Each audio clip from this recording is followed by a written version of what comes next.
They got their contract. They agree with their contract. They come on the ship. Then they hear other persons saying that they're being paid $2,000, $4,000, $5,000, and then greed came into play. They are no longer satisfied with what they have agreed to come and get for their position, because each position is different.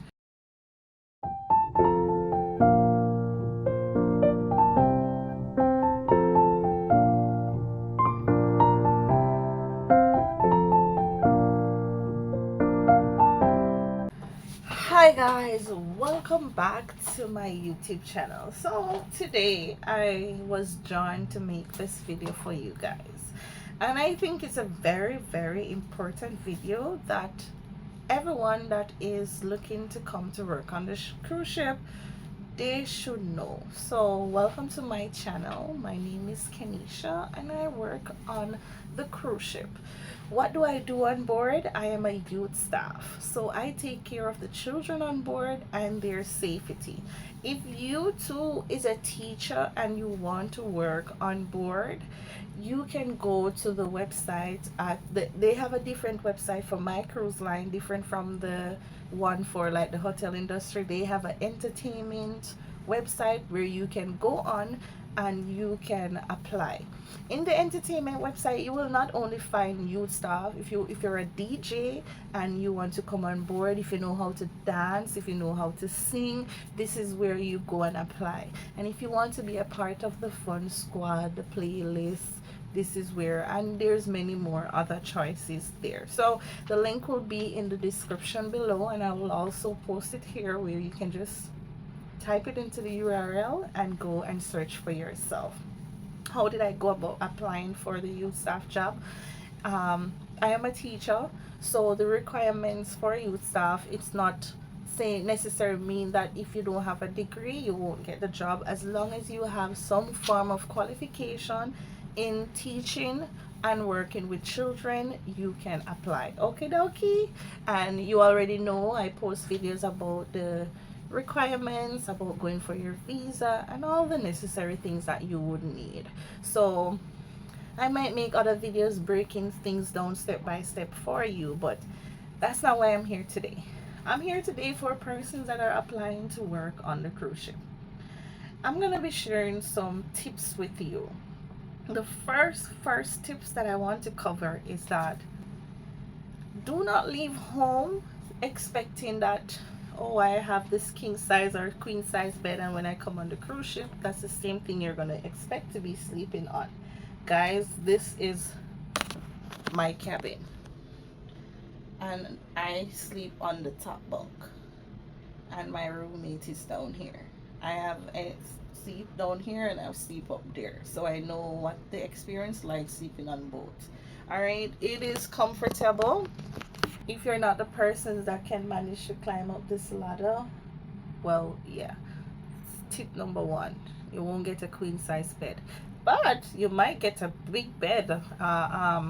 If you are, like, say you're in a position of a manager, supervisor, those big position, you get a single cabin for yourself.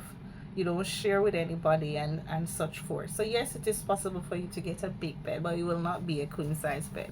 Yeah, and you won't have to share with anyone if you are in a big role. All right, so yes, so let me put that out there, let you know that yes, they do, persons do have cabin that they don't share with anybody. And it comes times too when you're in your cabin all by yourself, you don't have a roommate. I have experienced that. On my last contract, I was in my cabin by myself, no roommate, until I was ready to sign off.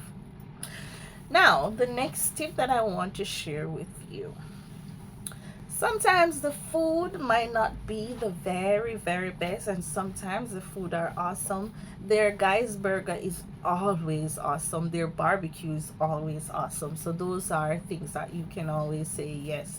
Sometimes when you go to the mess, you're gonna be seeing Indian food, Indonesia food from all over that you are not used to. If you're an experiment person for food, you won't have a problem, because I'm not saying their food is not nice. I'm just saying I don't eat it, none at all, because I don't know it.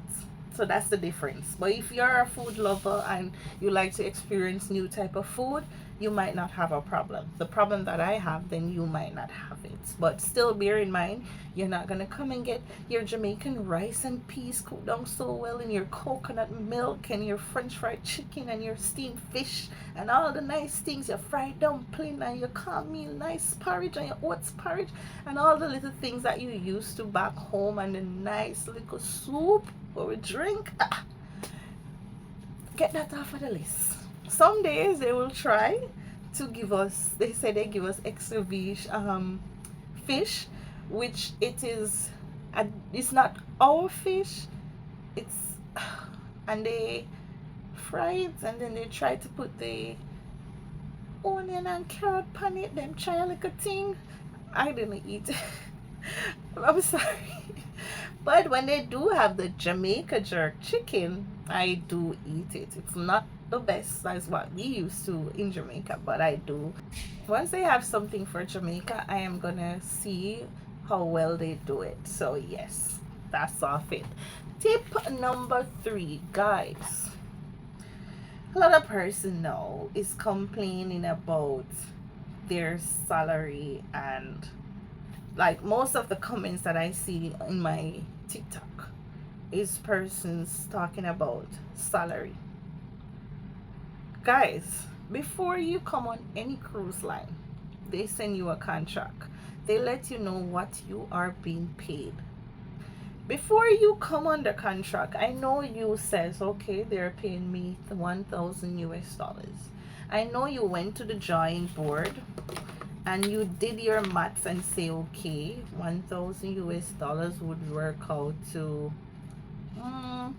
maybe 100 and call it about 100 and say $150,000 in your country, and you do the maths and you're like, nah, where I'm working now, they're not even paying me $150,000, so this can work for me. I know you did that maths, because there's no way you're gonna get your contract, get your salary. You don't break it back down into your currency and maths out how this can work for you, if you have bills, how it can pay it, and if your current job that you're in now, if it covers it. I'm just giving an example here.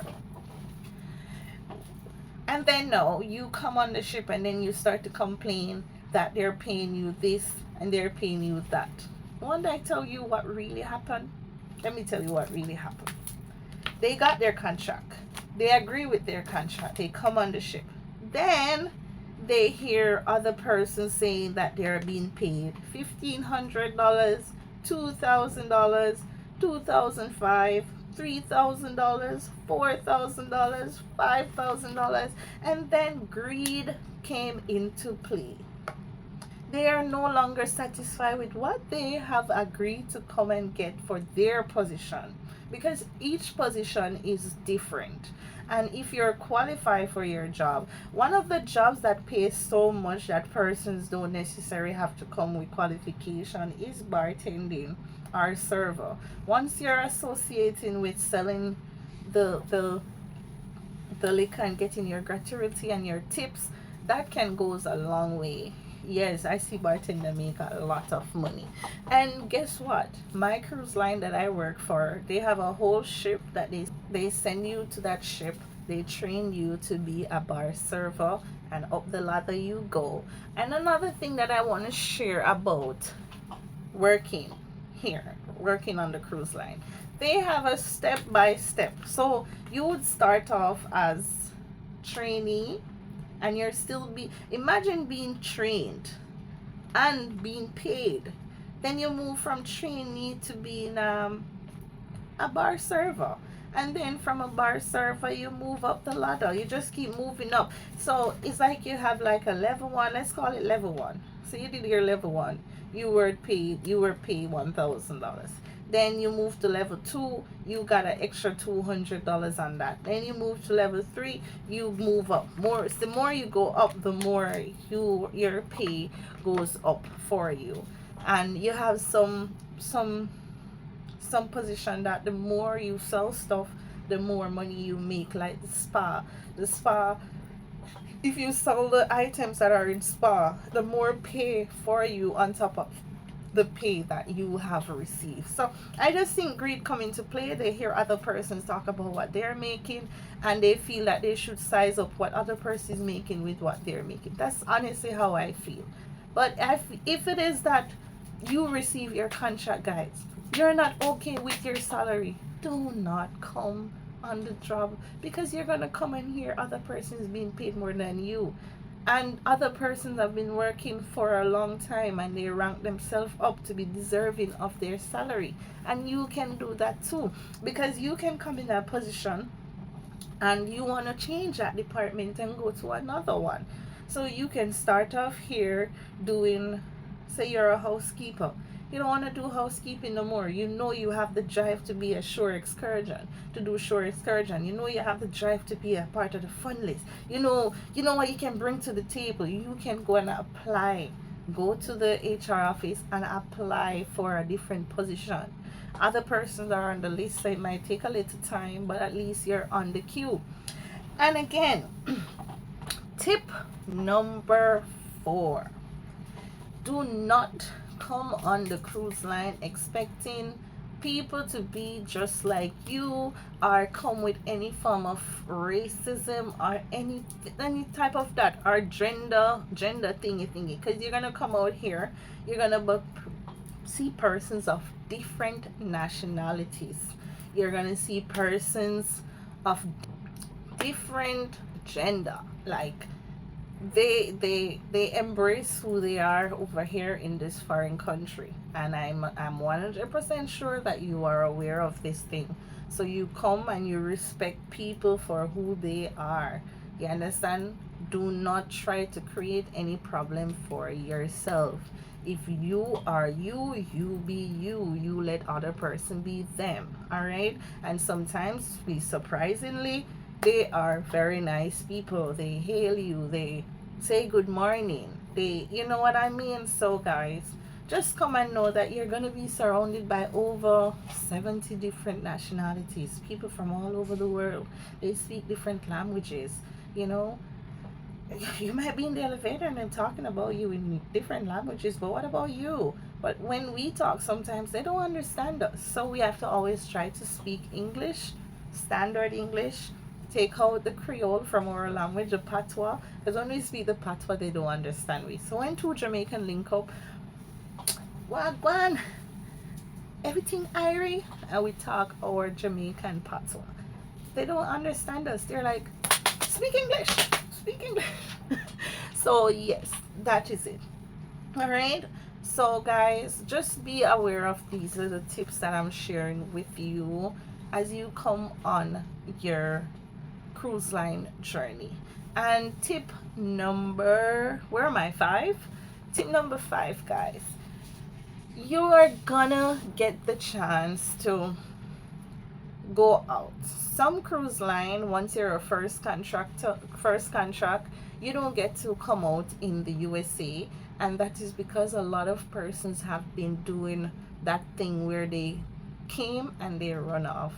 But you will definitely get to come out when you go to the Caribbean countries. So some persons board the ship from a Caribbean island instead of from the US. All right, so you might come and you're like, but there's a thing that they give to you each cruise. They give you a voucher. They make you can shop online for the stuff that you would love to go out and buy. They do these things, you know, because they know how it feels, that the good is suffering for the bad. Because you might not have plan on doing it, but yet still you're being caught in the web of what other person's been doing. So they try to make it up to you, but you still can come off in other ports, but not the US port. But on your second contract, you're good to go. So you will get the opportunity to travel the world working on the cruise ship. That's one thing for sure. So you can go ahead. Some persons, they don't get the opportunity to pick their ship. The cruise line pick the ship for them, but they always give you a chance to explore from different ship to other ships. They don't keep you on the same ship unless you request it. All right, so you get the chance to travel, experience different days type of cruise. So they have like 3-day cruise, 4-day cruise, 5-day cruise, 6-day cruise, 7-day cruise, 8-day cruise, 9-day cruise. All right, you will get different. Which one do I like? I love 7-day cruise for my schedule. Yes, I love the 7-day cruise. It balanced me with home, so I know when I finish a 1 week, I know it's 1 week for me. When I'm doing 3 and 4 day and 5-day cruise, I tend to mix it up because I will just finish a cruise and I think it's 1 week. By the time they just did 4 day. So yeah. All right. Tip number 6. So seasick. Yeah, you're new on board, you might get seasick and you might not. For me, my very first contract, I was seasick. For my second contract, nada. And going forward, nada. So my body get used to being at sea. My body get used to be locked up inside the ship, and that's how it is. But if it is that you get sick, they provide for you free medical care on board, and no matter what symptoms you have, they take care of you. You will get medical off if it's serious, and you get the time to rest, get back your strength, and you can go back to work, and you are still being paid. So yeah, hats off to them for that. What else should I share with you? Alright, so I don't want to make the video long, but I always want to make it interesting. So here, what I want you to do, use the comment section and ask me any question. I think someone did ask me a question about sending money home. So let me share tip number 7. Alright, so they provide you with your own card, your own Visa card that they pay you on, and then you can link it to your bank account, and if you want, you can send home 100% of your pay and leave yourself with none. So that means you're doing full saving. Worse, if you have a US account, it just goes straight to your US account, or you can just send home 80% and keep 20% for yourself. That's what I do. I send home 80% and I keep 20% for myself. Yeah, it have been doing good for me, because the things that I think I might want and I don't have the money to buy it, I do without. When I go home, I see why I went to work, because I see my full savings. So it helps you to control your spending habit. So if it's not very, very, very important, you can do without. Because worse, you're getting your food here free on board, and everything is basically free on board. If you decide to go to the crew bar, you spend like $1 something, $2 to get something to drink. So yeah, if you get what I'm saying, you still get to save even in that category. If you're a coffee person, they do provide coffee for you for free. If you need stronger coffee, you can go and buy for $4 at Java Blue. So yes, so guys, I just wanted to take the time out to make that video for you, and that is it. So any questions? Okay, I will read the comment section if there's any questions. So you made it to the end of the video? If you made it to the end of the video, please comment down below. Say yes, I am a true cruiser. So thank you so much for watching this video. I appreciate you. Thank you for subscribing. Thank you for asking the questions, because you keep the platform going when you comment, when you share it with your loved one. But the tip is the real tip, guys. Don't leave home knowing this is what you agreed to and then come on board expecting something else immediately. Work your way to the top. I have come here and I've seen Jamaican that is manager from all different departments, and I know they never just came and overnight become supervisors and manager. They came and they play it smart, because we are smart people, and there is managers for all different departments. If you're watching from Kenya, Zimbabwe, India, wherever you're watching from, you can do that for yourself, because speaking for my nationality, I have seen everything on board where persons come and grow. Who can stop you? No one can stop you from growing but you. Peace, love, and light.